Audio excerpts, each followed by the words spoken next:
Of rise of liquid in A capillary tube. हम एक container ले लेंगे, हमने इसमें एक लिक्विड फिल किया जिसकी सरफेस टेंशन S है और जिसकी डेंसिटी रो है। अब इसमें हमने एक कैपिलरी ट्यूब को डिप किया। मान लो कैपिलरी ट्यूब का जो रेडियस है वो स्मॉल r है। जैसे हमने कैपिलरी ट्यूब को इसमें डिप किया, मान लो इस कैपिलरी ट्यूब में जो लिक्विड है वो राइज कर गया h हाइट से। अब इस डेरिवेशन में हमने इस h की वैल्यू कैलकुलेट करनी है। तो देखो सबसे पहले हम यहाँ पे एक पॉइंट ले लेंगे A, यहाँ पे देखेंगे कितना प्रेशर लग रहा है। इसके लिए हम एक कॉन्सेप्ट यूज करेंगे, excess pressure in a liquid drop वाला। हमने वहाँ पे क्या एक्सप्लेन किया था कि जो कॉनकेव साइड होती है, देखो ये कॉनकेव साइड है, ये कॉन्वेक्स साइड है।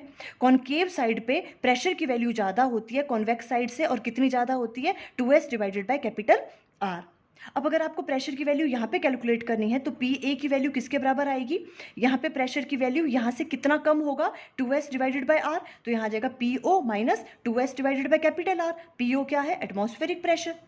क्लियर। अब हमने इस बी पॉइंट पे देखनी है प्रेशर की वैल्यू। यहाँ पे प्रेशर की वैल्यू क्या होगी, ये वाला प्रेशर तो लगेगा ही लगेगा, P not minus 2s divided by capital R, और साथ में हमने नीचे भी आए h हाइट से।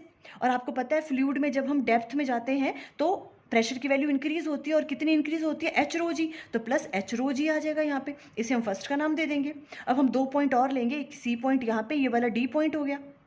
यहाँ पे एटमॉस्फेरिक प्रेशर इन पे लग रहा है सी एंड डी पॉइंट पे। अब देखो ये जो सी बी एंड डी है ये सेम हॉरिजॉन्टल लाइन पे लाई कर रहे हैं, और हमें पता है जब फ्लूइड रुका हुआ होता है तो सेम हॉरिजॉन्टल लाइन पे प्रेशर की वैल्यू कैसी होती है, सेम।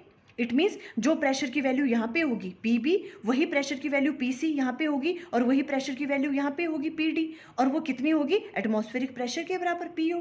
इसे हम सेकंड का नाम दे देंगे। इन दोनों को कंपेयर करेंगे तो हम राइट डाउन कर सकते हैं, पी बी की जगह राइट डाउन कर सकते हैं पी ओ इक्वल टू आ जाएगा इसके बराबर, पी ओ से पी ओ कैंसिल आउट होगा, यहाँ से एच की वैल्यू ये वाली आ जाएगी।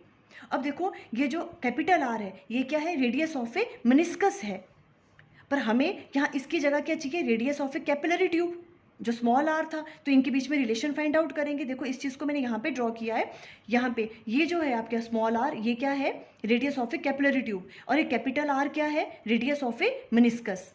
इन दोनों के बीच का एंगल क्या होता है, एंगल ऑफ कॉन्टैक्ट, जिसे हम थीटा से राइट डाउन करते हैं। अब यहाँ पे हमने देखो स्मॉल आर और कैपिटल आर के बीच में रिलेशन फाइंड आउट करना है, तो देखो थीटा के सामने वाली चीज़ क्या होगी, परपेंडिकुलर, ये बेस हो गया, ये हाइपोटेन्यूज।